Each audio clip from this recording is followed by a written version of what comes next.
গণভোটে বিএনপি হা ভোট দেবে বলে জানিয়েছেন দলের স্থায়ী কমিটির সদস্য নজরুল ইসলাম খান। বিকেলে নির্বাচন কমিশনে সিইসির সঙ্গে বৈঠক শেষে সাংবাদিকদের এসব কথা জানিয়েছেন তিনি। এ সময় নজরুল ইসলাম খান বলেন, আলোচনায় মনোনয়নে দ্বৈত নাগরিকত্বের বিষয়টি সহজভাবে দেখতে ইসিকে অনুরোধ করেছে বিএনপি। আর যশোর ৪ আসনের বিএনপি প্রার্থী টিএস আইয়ুবের মনোনয়ন অবৈধ ঘোষণা করেছে নির্বাচন কমিশন।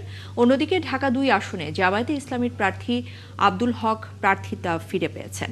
নির্বাচন কমিশনে মনোনয়নপত্র গ্রহণ এবং বাতিলের আদেশের বিরুদ্ধে আজ চতুর্থ দিনের মতো শুনানি শেষে এসব সিদ্ধান্ত হয়েছে। এদিন আপিল শুনানি হয়েছে ৭০টি, ৫৩ জনের মনোনয়নপত্র বৈধ এবং বাতিল হয়েছে ১৭ জনের। এদিকে শুনানিতে আসেননি একজন, আর জাতীয় পার্টি সহ ১৪ দলের প্রার্থীদের মনোনয়ন বাতিলের দাবিতে স্মারকলিপি দিয়েছে জুলাই ঐক্য।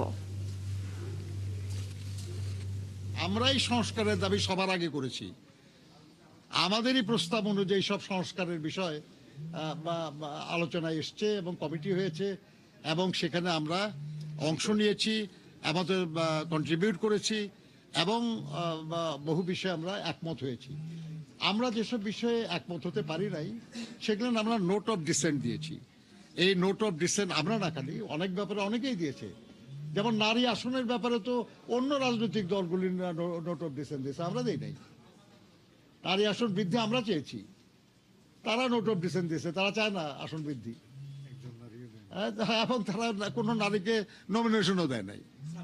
তো এখন ব্যাপার হচ্ছে যে সেই সংস্কারের বিপক্ষে তো আমরা নই, আমরা সেই সংস্কারের পক্ষে। অতএব আমরা হাঁ ভোট দেব, এটাই আমাদের সিদ্ধান্ত।